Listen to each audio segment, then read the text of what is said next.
They say life has a way of teaching lessons, but sometimes the harshest lesson comes not from fate, but from betrayal. What I am about to tell you is my story. A story of love, deception, and the long, carefully planned revenge that gave me back my power. It is not easy to share, but perhaps in hearing it, others will learn what I had to learn the hard way. Never underestimate a betrayed soul. My name is Claire Mitchell. For years, I believed I had everything I could ever want. A stable job as a nurse in a small Michigan town, a loving husband named Mark, and dreams of starting a family. We had a modest but warm home, shared laughter with friends, and celebrated anniversaries with candlelit dinners. From the outside, my life was picture perfect. But sometimes perfection is only a mask. Behind the mask, there were cracks. Mark was charming, yes, but his ambition always seemed to tower above everything else. He wanted to climb higher, earn more, be admired by everyone. I supported him through every career change, every late-night study session, and every setback. I thought we were a team. Then I discovered I was only a stepping stone.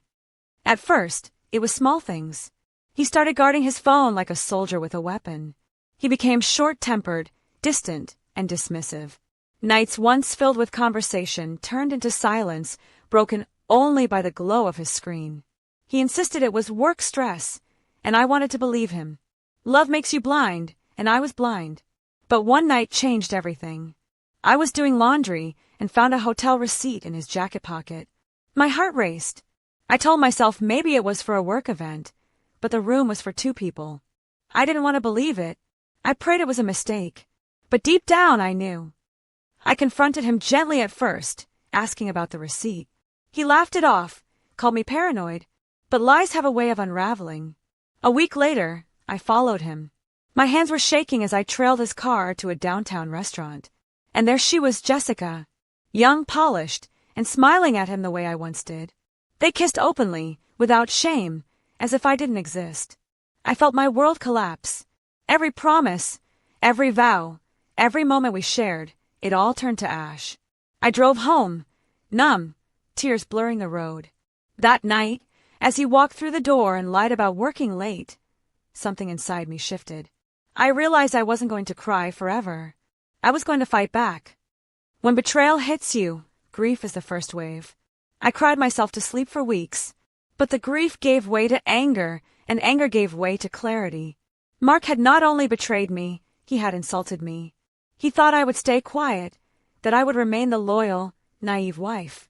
He didn't realize he had awakened someone far stronger. I began watching him carefully. Every lie he told me I noted.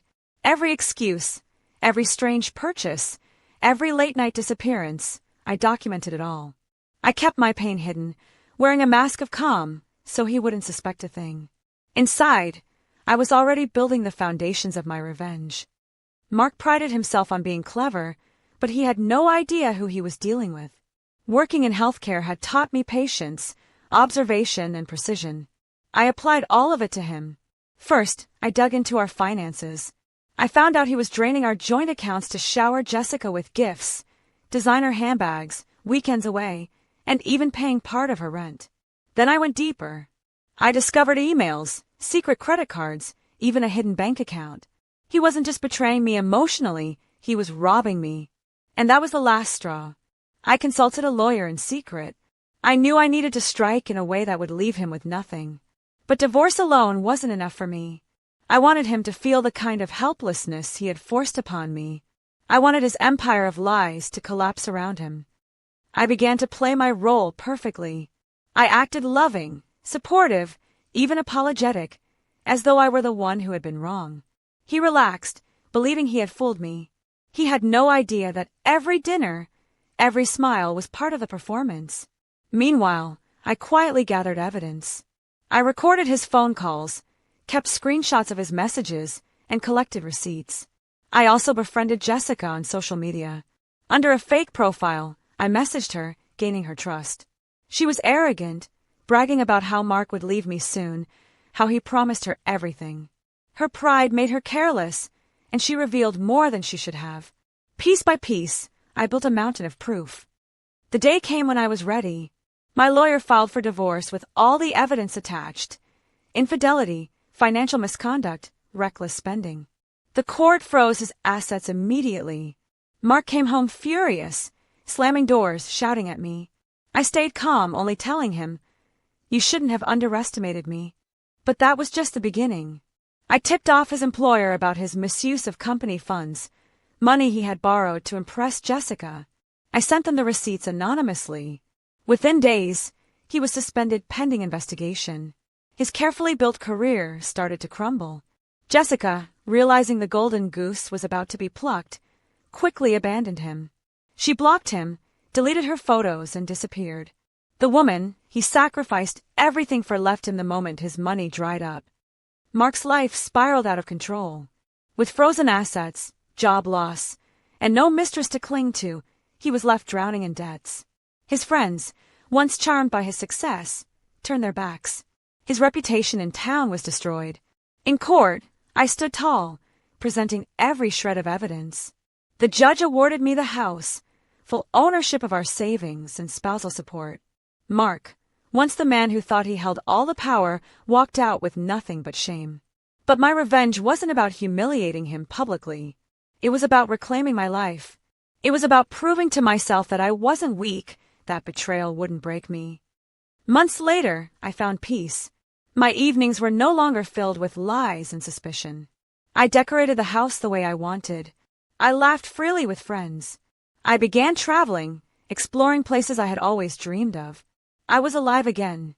One evening, as I watched the sunset with a glass of wine in hand, I realized something powerful. My revenge hadn't just destroyed Mark's illusions. It had rebuilt me. It reminded me that strength often hides inside us, waiting for the right moment to awaken.